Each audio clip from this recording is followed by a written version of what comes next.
Hello friends, नमस्कार।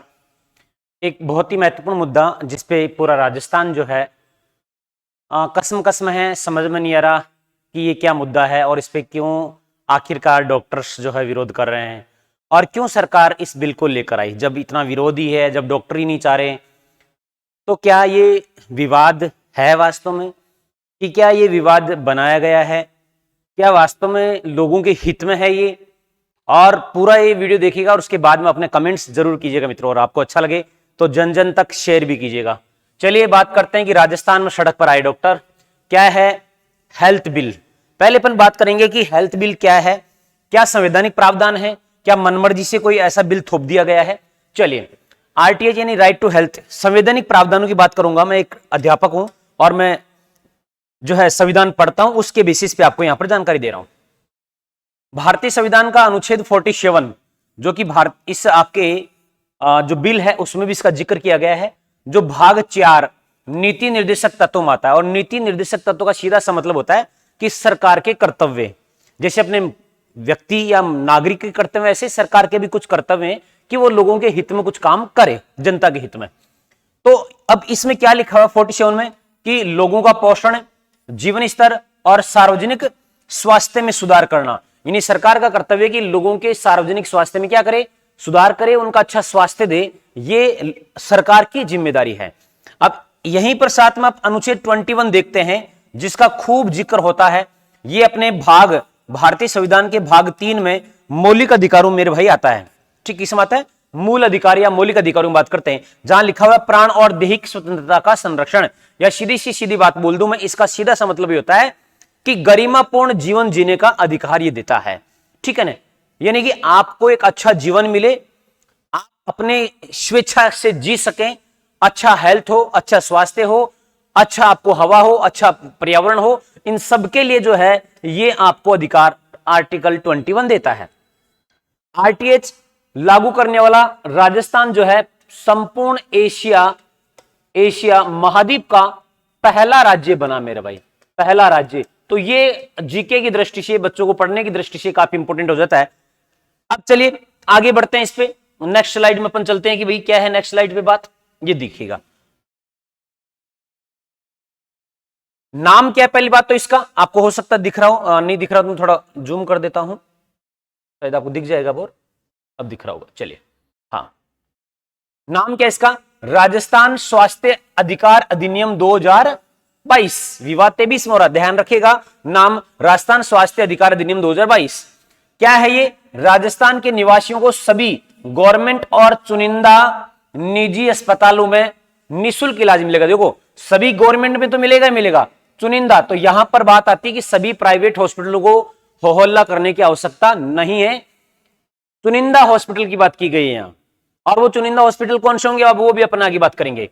OPD और IPD सेवाओं का मुफ्त लाभ उठाने का अधिकार, यानी कि आप ओपीडी का मतलब हो गया कि आउट पेशेंट डोर, और आईपीडी का होगा इन पेशेंट डोर, यानी कि एक तो वो पेशेंट जो आए डॉक्टर को दिखाया, दवा ली, घर चले गए, एक वो पेशेंट जो आए डॉक्टर के पास दिखाया और उसको भर्ती कर दिया गया 24 घंटे, उससे जो भी डॉक्टर को लगता है उसके आधार पे, तो ये सभी मुफ्त इलाज मिलेंगे। सुविधाएं क्या क्या मिलेंगी इसमें, निःशुल्क दवा मिलेगी, निःशुल्क जांच मिलेगी, आपातकालीन परिवहन निःशुल्क मिलेगा, प्रक्रिया और आपातकालीन देखभाल, ये सभी क्या इसमें निःशुल्क है, यानी कोई भी आपको रुपए देने की आवश्यकता नहीं है। तो मैं ये कहूंगा कि गरीब लोगों के लिए और राजस्थान की जनता के लिए ये वरदान से कम नहीं है, बहुत ही बेहतरीन है, बहुत ही शानदार है। सेवाएं नियमों के अधीन सरकार द्वारा जारी होंगे। अब बात यह आती है कि इसके नियम और जो कंडीशंस हैं वो सरकार समय समय पर जारी करती रहेगी। भाई क्या क्या नियमावली, किस प्रकार से आपको सेवाएं देनी है। आगे बात करते हैं, बिना किसी शुल्क या पूर्व भुगतान के आपातकालीन उपचार देखभाल। आपने देखा होगा बहुत बार अखबारों में इस प्रकार की हेडिंग्स आई होंगी कि पहले पैसा जमा नहीं कराया, इस कारण से मरीज का इलाज नहीं मिला और समय पर इलाज नहीं मिलने से व्यक्ति की मौत हो गई। ऐसा अखबारों में सामान्यतः आप आज तक देखते आए होंगे। अब यहां पर यह पाबंदी कर दी है कि आप मरीज से पहले कोई एडवांस नहीं मांग सकते, पहला पैसा नहीं मांग सकते कि नहीं भैया आप पहले पैसा जमा कराओ और फिर हम आपको एडमिट करेंगे, ऐसा बिल्कुल नहीं कर सकते, ये क्लियर इसमें लिखा गया है। ठीक है ना। दूसरा एक बड़ा मामला था मेडिको लीगल मामले, जैसे कोई एक्सीडेंटल केस है या कोई लड़ाई झगड़े केस है, पहले क्या होता था, पहले पुलिस को बुलाया जाता था और फिर बाद में उसका उपचार शुरू होता था। तो अब इसमें यह कर दिया कि पुलिस की मंजूरी से इलाज में देरी नहीं, यानी अब आपको पुलिस से कोई मंजूरी लेने की आवश्यकता नहीं, आप पहले ट्रीटमेंट स्टार्ट कीजिए उस मरीज का, उस व्यक्ति का जो घायल हुआ है, जिसके साथ कोई घटना हुई है, उसका इलाज पहले किया जाए। क्योंकि आप पुलिस का इंतजार करते रहेंगे, पुलिस काम करेगी, आएगी, तब तक पता लगा भैया एक्सेसिव ब्लीडिंग हो गई और उसकी हालत और खराब हो गई। तो ये नहीं हो, क्योंकि गरिमापूर्ण जीवन जीने का अधिकार है। चलिए आगे बात करते हैं, प्रस्ताव की आवश्यकता क्यों, जो कि काफी समस्या जो लोगों को आ रही है। देखो, राजस्थान में चिरंजीवी स्वास्थ्य बीमा योजना है, जो पहले 10 लाख रुपए तक का निःशुल्क इलाज था, अभी इसी बजट में इसको बढ़ा के कितना कर दिया मेरे भाई, 25 लाख। और राजस्थान सरकार के आंकड़े देखें तो अभी राजस्थान सरकार का आंकड़ा है कि पिछले लगभग 2000 करोड़ रुपए का सरकार के ऊपर इस पे क्या आया, खर्च आया है पिछले एक साल का। इतना पैसा जो इसमें चिरंजीवी में खर्च किया गया है सरकार के द्वारा। राजस्थान सरकार स्वास्थ्य योजना यानी आरजीएचएस, यानी जो भी गवर्नमेंट कर्मचारी हैं, मंत्री हैं, विधायक हैं, या और भी इसमें एक मिनिमम फंड जो है पेंशनर्स हैं, उनके लिए योजना है कि इसमें आप कहीं पे भी निःशुल्क इलाज अपन करवा सकते हैं। निःशुल्क दवा योजना ये पूरे राजस्थान भर में प्रभावी है, लगभग 2700 के आसपास निःशुल्क दवाएं मिल रही हैं। निःशुल्क जांच योजना, किसी भी प्रकार की जांच आप निःशुल्क करवा सकते हो, छोटी से लेकर बड़ी से बड़ी तक जांच आप जो है निःशुल्क करवा सकते हैं। जब ये सब चल रही है तो बहुत बार जो है आपने देख रहे होंगे डॉक्टर्स ये कह रहे हैं कि जब राजस्थान सरकार खुद स्वास्थ्य सेवाएं देने में विफल है तो हमारे ऊपर थोपा जा रहा है। बहुत सारे डॉक्टर्स ये भी कहना है कि आरजीएचएस है या चिरंजीवी है, इसका पैसा समय पर नहीं आता और हमारे पे ये चीजें लाद दी गई हैं। तो ये लादने वाली बात तो गलत है, उनकी इच्छा हुई है इसलिए उन्होंने ली है। जिसे निःशुल्क अनुप्रति कोचिंग योजना, किसी कोचिंग वाले ने विरोध नहीं किया। जिसे आरटीईआई राइट टू एजुकेशन, किसी शिक्षक के द्वारा विरोध नहीं किया गया, किसी प्राइवेट इंस्टीट्यूशन के द्वारा विरोध नहीं किया, किसी प्राइवेट स्कूल के द्वारा विरोध नहीं किया। हां, मैं मानता हूं इस बात को, मैं जानता हूं कि गवर्नमेंट पैसे में समय लगता है, लेकिन इसका मतलब यह नहीं है कि भाई आप पूर्णतः विरोध पे उतर जाए। चुनौती क्या है इसमें, इन योजनाओं का क्रियान्वयन सबसे बड़ी चुनौती है राजस्थान सरकार के लिए कि भाई ये योजनाएं चला रहे हैं लेकिन उसके बावजूद भी लोगों को फायदा नहीं मिल पा रहा। ये वैसा ही है मेरे भाई, जैसे पंचायती राज की शुरुआत आप पता है ना बगदरी नागौर से कब कर दी गई थी, 1959 में कर दी गई थी, लेकिन पंचायती राज का अस्तित्व एक्चुअली नहीं रहा। आपको याद होगा राजीव गांधी का स्टेटमेंट कि मैं 1 रुपया भेजता हूं तो ग्राम स्तर तक 20 पैसा ही पहुंचता है। क्यों? क्योंकि संवैधानिक प्रावधान नहीं थे।